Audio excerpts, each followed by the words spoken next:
Bonjour et bienvenue dans notre rendez-vous mensuel, le podcast qui vous délivre la météo vibratoire collective du mois, d'après la numérologie stratégique. Moi, je suis Emmanuelle, numérologue certifiée en numérologie stratégique. J'ai créé ce rendez-vous mensuel pour vous accompagner pas à pas à vous imprégner des vibrations ambiantes afin de prendre les meilleures décisions au moment le plus favorable, afin de mieux comprendre vos ressentis et de vous épanouir toujours plus dans votre vie. Je vous souhaite une agréable écoute. Je suis ravie de vous retrouver aujourd'hui pour vous délivrer la vibration numérologique du mois de septembre 2023. Je vous parlerai également de celle du portail énergétique du 9 septembre, le 9-9, et de ses rappels les 18 et 27 septembre, ainsi que des vibrations lunaires, celle de la nouvelle lune du 15 septembre et celle de la super pleine lune du 29 septembre. Moment fort énergétiquement, pouvant vous aider à concrétiser vos désirs, vos idées, vos projets, vos envies et même vos rêves. Si vous écoutez ce podcast avant la fin du mois d'août, je vous invite à aller écouter celui du mois d'août, puisque le 31 août sera un temps fort lunaire, une super pleine lune dont je vous parle justement dans ce podcast. Chaque lune, chaque mois, chaque année ont des enseignements à nous apporter sur notre chemin d'évolution. Alors allons-y, pas à pas. Avant de commencer, je vous rappelle que la vibration de l'année en cours au niveau collectif est à prendre en compte. J'y ferai donc référence. Pour tout savoir sur la vibration de l'année en cours, vous trouverez le lien vers la vidéo à ce sujet en description sous ce podcast. Je vous rappelle ensuite que dans ce podcast, je vous délivre les vibrations collectives et universelles qui sont à combiner à vos vibrations personnelles pour avoir à votre disposition une vision précise et complète. Nous faisons partie du collectif, d'un tout, mais nous avons chacun notre propre combinaison de nombres à ne pas négliger.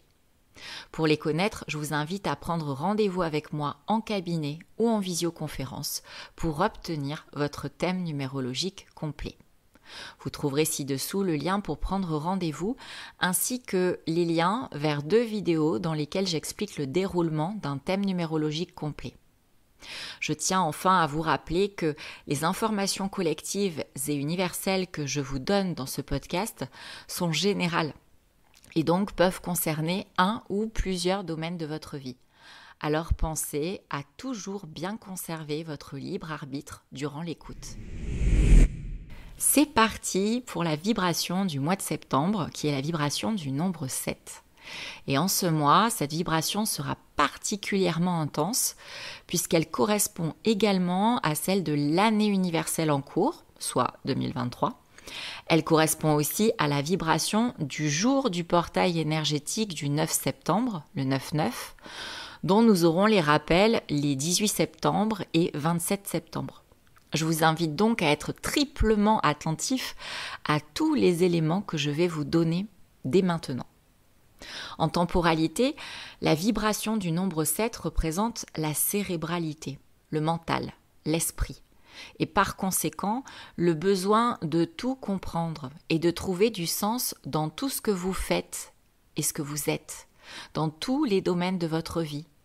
Les relations familiales, sociales, professionnelles, amoureuses, amicales, les activités professionnelles et extra-professionnelles et avant tout, votre relation à vous-même, vos habitudes, vos comportements, vos envies, vos objectifs, votre direction. Vous le comprendrez, cette vibration est donc une invitation à l'expertise et à la spiritualité. D'une part, il s'agit de se tourner vers des domaines qui ont du sens pour soi et d'apprendre sur ces domaines, que ce soit par la formation, la lecture, les podcasts, les conférences, les échanges, les rencontres ou autres. Apprenez dans le but de trouver du sens. Il s'agit de se servir de son cerveau, de le nourrir. Et si vous êtes déjà expert dans un domaine, vous pouvez aussi ressentir un attrait pour la transmission, qui peut être faite sous plusieurs aspects. formation, conseils, enseignements, communication sur les réseaux sociaux par exemple. D'autre part, il s'agit de se tourner vers soi, vers l'introspection, vers l'intériorisation. Où suis-je? Où vais-je? Qui suis-je? Suis-je aligné à mes besoins, à mes envies? Ma vie a-t-elle du sens? La vibration du nombre 7 nous encourage à nous connecter au développement personnel, aux thérapies, à la spiritualité, à la compréhension de soi, à la philosophie, ainsi qu'aux activités zen comme la méditation, le yoga, la respiration, la sophrologie. Pourquoi? Eh bien parce que c'est dans le calme, dans la prise de recul, dans l'arrêt sur image et dans la réflexion que nous pouvons analyser au mieux notre situation et trouver du sens. Durant ce mois, gardez bien à l'esprit que le mental est à notre service et non l'inverse. Pour ne pas le laisser prendre le pouvoir et nous submerger de rumination mentale, de surplace mentale, mais aussi pour éviter de perdre confiance en soi, parce que trop réfléchir tue l'action, il sera nécessaire de lui redonner sa juste place à ce mental, de l'utiliser au service de notre réalisation, et non de le laisser nous utiliser au service des doutes, des peurs, des autolimitations. La vibration du nombre 7 demande de la patience, de l'humilité et du lâcher-prise. Septembre est un mois qui peut être très lent, alors connectez-vous à votre part féminine, à votre yin, cette part d'écoute de vous, de vos émotions, de vulnérabilité, de lenteur, d'introspection, de lâcher-prise, d'accueil. La bonne nouvelle est que plus vous lâcherez prise sur des situations importantes, des situations qui vous prennent la tête, plus vous recevrez des cadeaux inattendus. C'est l'énergie du 7, une énergie de sagesse. Évitez de vous acharner comme un chien sur son os, invitez la fluidité dans votre vie. La vibration du nombre 7 encourage aussi à assumer pleinement son originalité, quelle qu'elle soit. Plus vous affirmerez votre vision, votre manière d'être, d'agir, de penser, plus vous serez accepté, contrairement à ce que la société conservatrice peut nous laisser croire. D'autre part, vous êtes clairement invité en septembre à privilégier le sens à l'intérêt financier. Libérez-vous de votre peur de manquer pour faire passer en priorité votre alignement, la direction, celle qui vous donne de la joie. Et c'est à ce moment-là que l'argent tombera. Ce mois est donc bien plus tourné vers une solitude voulue qui mène à l'introspection, à la remise en question concernant les domaines qui ne nous satisfont pas, que le mois dernier qui était davantage consacré à la famille, au rassemblement, à l'amour. Ce qu'ils ont en commun, c'est qu'ils nous font cheminer vers des choix plus épanouissants pour nous. Si en septembre vous vivez de l'isolement subi, des difficultés à canaliser votre mental, des baisses de morale, de la fatigue, alors renouez avec le repos, le lâcher-prise, la remise en question, notamment en initiant une démarche spirituelle, un travail sur vous, faites-vous accompagner. C'est le moment idéal.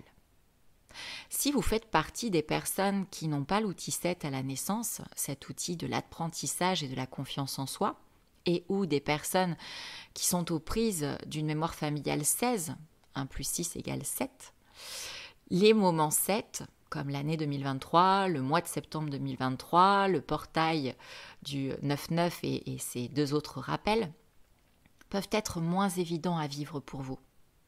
Ce genre de précision vous est donné pendant la restitution de votre thème. Toutefois, un outil peut se faire de soi-même en le développant. Et l'on peut se libérer d'une mémoire familiale limitante en une séance d'hypnose, par exemple. D'où l'intérêt de faire son thème et de pouvoir actionner derrière ce dont nous avons besoin pour finalement fluidifier notre rapport aux vibrations et nous épanouir davantage. Tous les éléments que je viens de vous donner pour le mois de septembre seront renforcés par l'année 2023, donc 7, Et ils seront encore plus intenses lors du portail énergétique du 9-9 et de ses rappels les 18 et 27 septembre. Ce qui me permet une parfaite transition concernant ce fameux portail et ses rappels. En effet, ces derniers se font tous en jour 7, mais ils contiennent aussi 2 x 9. Une vibration qui sera donc bien présente et dont je vais évidemment vous parler. En temporalité, la vibration du nombre 9 invite au bilan, à l'achèvement, à la fin de quelque chose. Si cette chose, entre guillemets, est alignée, vous recevrez de la reconnaissance. Si elle ne l'est pas, c'est à vous d'y mettre fin, quel qu'en soit le domaine. C'est le moment idéal pour mettre de l'ordre dans ce que vous souhaitez continuer, conserver dans votre vie et ce dont vous souhaitez vous délester, vous libérer. La vibration du nombre 9 invite à l'ouverture aux autres, à l'étranger et à l'étrange, en usant à bon escient son hypersensibilité. L'empathie, la générosité, l'engagement, la passion, les voyages peuvent être au programme. À présent, j'aimerais vous donner les vibrations numérologiques des 2 temps forts lunaires du mois de septembre. Premier temps fort lunaire, le vendredi 15 septembre, naîtra une nouvelle lune dans notre ciel, un nouveau cycle lunaire de 29 jours. Cette nouvelle lune aura lieu en vibration 4, celle du travail, de la construction de fondations solides, tant au niveau affectif qu'au niveau professionnel. Un travail qui peut aussi s'effectuer sur soi. Une vibration qui favorise aussi les changements de statut, quels qu'ils soient, professionnels, familiaux ou autres. Il est temps de vous organiser, de mettre de l'ordre et de suivre un rétro-planning pour atteindre vos objectifs. Parce que la vibration du 4 a besoin de sécurité, de cadre, de stabilité, d'engagement pour avancer avec sérénité. C'est donc le moment parfait pour travailler sur les peurs et les blocages. Cette nouvelle lune promet à ceux et celles qui honoreront sa vibration une mort symbolique avec une renaissance, ce qui signifie une très belle transformation intérieure au service de l'épanouissement. Deuxième temps fort lunaire, le mardi 29 septembre aura lieu une super pleine lune. La pleine lune est le moment où l'énergie lunaire est à son apogée et où elle met en lumière nos parts ombres, nos émotions souvent inconfortables. Une super pleine lune signifie que la lune sera bien plus proche de la Terre que d'habitude, donc que ses effets seront amplifiés. Cette super pleine lune a lieu en vibration 9, une énergie dont nous avons parlé il y a quelques instants concernant le portail énergétique du 9-9 et ses 2 rappels. Cette énergie de bilan et de libération, de fin des choses, des attitudes, des habitudes, des relations, des activités qui ne sont plus alignées, qui ne nous conviennent plus, sera très forte puisqu'elle est par essence l'énergie vibratoire de la pleine lune. En effet, chaque pleine lune représente une invitation à se débarrasser de ce qui nous pèse, nous entrave sur notre chemin. Le moment idéal pour réaliser vos rituels de libération, comme celui des bonshommes allumettes par exemple pour une relation, ou celui des post-it à brûler dans l'intention de se délester de ce qui est noté dessus. Pour terminer, je vous rappelle un élément important. En ce mois de septembre, nous renouons avec l'énergie d'automne à partir de l'équinoxe du samedi 23 septembre, qui aura lieu en jour 7, soit dit en passant. Encore un 7. À l'image de la nature, nous sommes invités à nous délester de nos feuilles mortes, une énergie correspondant tout à fait à celle du 7, du 4 et du 9 combinés, que nous avons évoqués précédemment, comme par hasard. C'est ainsi que s'achève le podcast dédié à la météo vibratoire du mois de septembre. J'espère vous avoir éclairé afin que vous passiez ce mois de rentrée avec le plus de fluidité possible. Je suis friande de retour, vous le savez, alors je compte sur vous pour me dire ce que vous en avez pensé, pour liker et me laisser un commentaire si cela vous a plu. Je vous lirai avec beaucoup d'attention et de plaisir. En attendant, je vous souhaite de trouver du sens dans tout ce que vous faites et êtes en ce mois de septembre 2023.